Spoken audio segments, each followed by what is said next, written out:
लो, कर ली हमने शादी।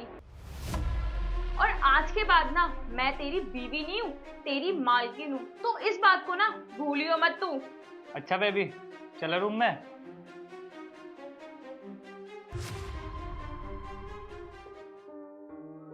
सुनो, वो कुछ पैसे चाहिए थे मुझे। क्यों पैसे चाहिए? पिछले हफ्ते तो दिए थे, कम पड़ गए। वो पैसे तो घर खर्च के लिए थे तो खर्च हो गए। ये तो मैं अपने पर्सनल खर्च के लिए मांग रही हूँ। अपनी औकात भूल गई? कूड़े से उठा के तुझे इस घर में लाया था, अब तेरी डिमांडें बढ़ रही है। अपनी औकात में रह। जिस कूड़े से उठा के लाया था ना तुझे, उसी कूड़े में ना वापस फेंक के आ जाऊंगा मैं। समझ में आई? जा जाके अपना काम कर।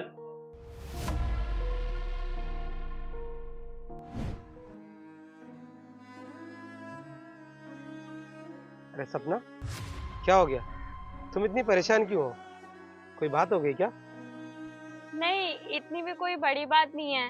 वो अभी ना मैं बाजार गई थी तो वहां पे ना मुझे एक सूट बहुत पसंद आया, लेकिन वो बहुत महंगा था। और हमारी तो इतनी औकात भी नहीं है कि इतने महंगे सूट खरीद पाए। और अभी तो आपकी तनख्वाह भी नहीं आई है ना, बस इसीलिए।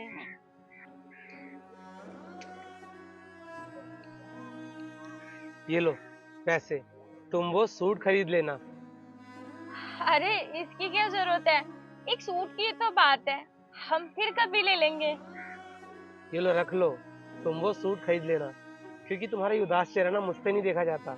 तुम्हारी खुशी ज्यादा जरूरी है मेरे लिए। और वैसे भी ये घर खर्च के पैसे थे, मैं कहीं ना कहीं से बाद में जुगाड़ कर लूंगा। ठीक है, अब तो तुम खुश हो ना?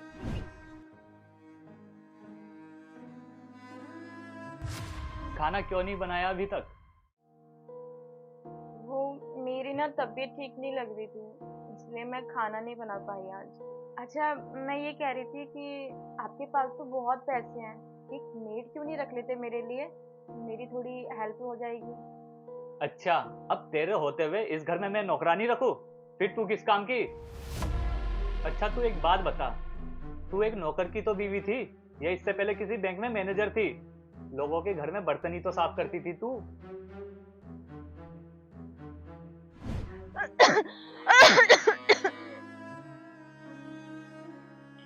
क्या हो सपना, तुम ठीक तो हो ना? अरे आप इतनी जल्दी आ गए, मैंने तो अभी तक खाना भी नहीं बनाया। आप रुकिए, मैं खाना बना के आती हूँ। अरे नहीं नहीं सपना, तुम रहने दो। तुम्हारी तबीयत खराब है, आज खाना मैं खुद बना लेता हूँ, तुम आराम करो। ठीक है? ओ, कहाँ खो गई? लगता है तू अपनी औकात भूल गई। मेरे घर से बाहर निकल चल। कहाँ जाऊंगी मैं? तू कहीं पे भी जा, मुझे कोई फर्क नहीं पड़ता। तेरी जैसी ना मैं एक और लेके आ जाऊंगा। अब देख क्या रही है, दफाओ यहाँ से, दफाओ। नहीं निकल। नहीं।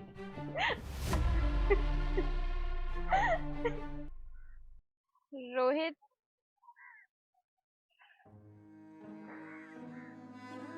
मुझे माफ कर दो।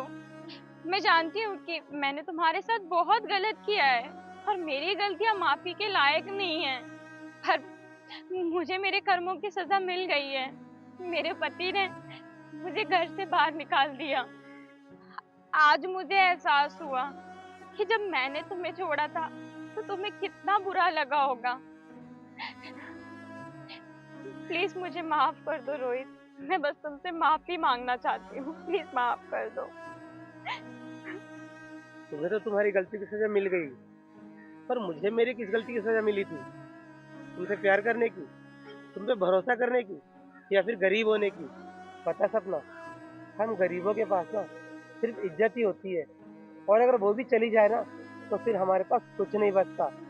और मेरी इज्जत तो उसी दिन चली गई थी जिस दिन तुमने मेरे सामने ही मालिक से शादी कर ली थी। मेरे सामने ही मालिक से शादी कर ली थी। तो अब मेरे पास कुछ नहीं बचा। तो अब तुम मुझसे ना माफी की उम्मीद रखो और ना मेरे साथ रहने की। और हाँ, अगर तुम्हें अपनी लाइफ में खुश रहना है ना, तो दूसरों की खुशी का भी ध्यान रखो। अब तुम यहाँ से जा सकती हो। क्या ऐसी औरत के साथ ऐसा ही होना चाहिए? कमेंट में जरूर बताएं। वीडियो अच्छी लगी तो आगे भेजें। जय हिंद, जय भारत।